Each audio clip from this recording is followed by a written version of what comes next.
साल था 1950। दुनिया में कंप्यूटर बहुत बड़े बड़े कमरे जितने होते थे। वे सिर्फ गणित के सवाल हल करते थे। तभी एक अंग्रेज वैज्ञानिक ने एक अजीब सवाल पूछा, क्या मशीन इंसान की तरह सोच सकती है?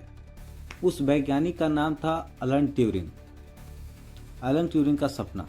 अलन ट्यूरिंग सिर्फ गणितज्ञ नहीं थे, वे आधुनिक कंप्यूटर विज्ञान के जनक माने जाते हैं।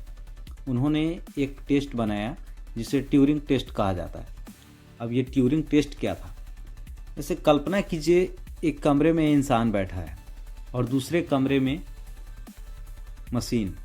तीसरा व्यक्ति दोनों से सवाल पूछता है। अगर सवाल पूछने वाला यह पहचान न पाए कि इंसान जवाब दे रहा है या मशीन, तो मशीन को सोचने वाली माना जाएगा। यहीं से आर्टिफिशियल इंटेलिजेंस की नींव रखी गई। दूसरा जो घटना है वो साल 1956, जहां एआई शब्द का जन्म हुआ। 1956 में अमेरिका के डार्टमाउथ कॉलेज में एक सम्मेलन हुआ।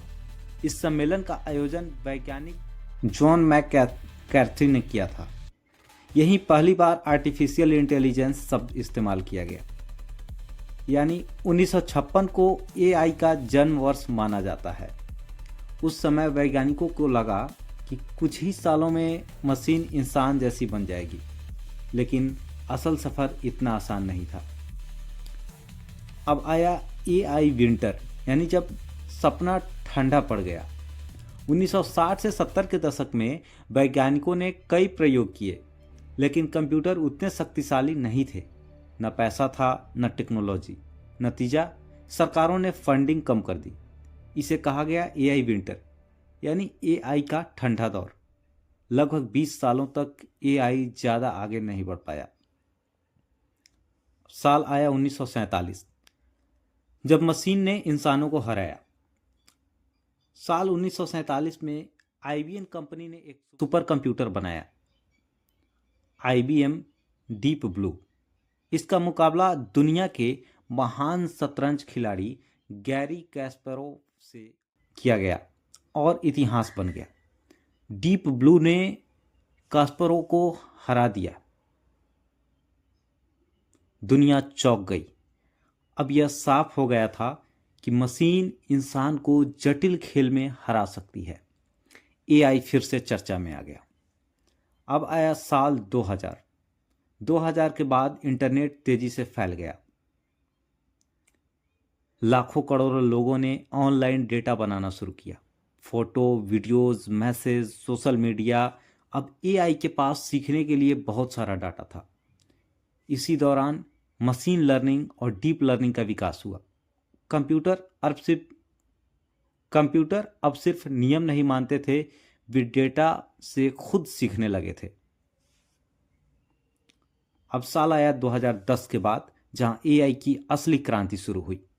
स्मार्टफोन आए, क्लाउड कंप्यूटिंग आया, जीपीयू यानी तेज प्रोसेसर वाले मशीन।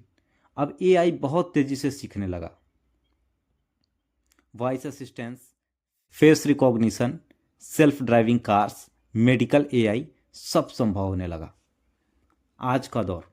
आज एआई सिर्फ गणित नहीं करता, वह इंसानों की भाषा समझता है, तस्वीरें बनाता है, वीडियो एडिट करता है, बीमारियां पहचानता है, गाने लिखता है। एआई अब सिर्फ मशीन नहीं, एक डिजिटल सहायक बन चुका है। असली सच क्या है? एआई अचानक नहीं आया, यह 70 साल की मेहनत का परिणाम है। 1950 में एक सवाल से शुरुआत हुई, 1956 में नाम मिला, 1997 में दुनिया ने गंभीरता से लिया और 2000 के बाद एआई आम लोगों तक पहुंच गया। अब आगे क्या? विशेषज्ञ मानते हैं कि आने वाले 20-30 साल में एआई इंसान के साथ काम करने लगेगा, कई क्षेत्रों में क्रांति लाएगा और शायद नई सभ्यता की शुरुआत करेगा। लेकिन याद रखिए, एआई इंसान ने बनाया है, इसकी दिशा भी इंसान ही तय करेगा। अगर आप चाहें तो मैं एआई काम कैसे करता है इसके ऊपर भी एक डीप रिसर्च स्टडी करके आपके लिए मैं वीडियो तैयार करके लाऊंगा। लेकिन आप लोगों से रिक्वेस्ट है कि वीडियो को लाइक, शेयर और चैनल को सब्सक्राइब कर दें। धन्यवाद।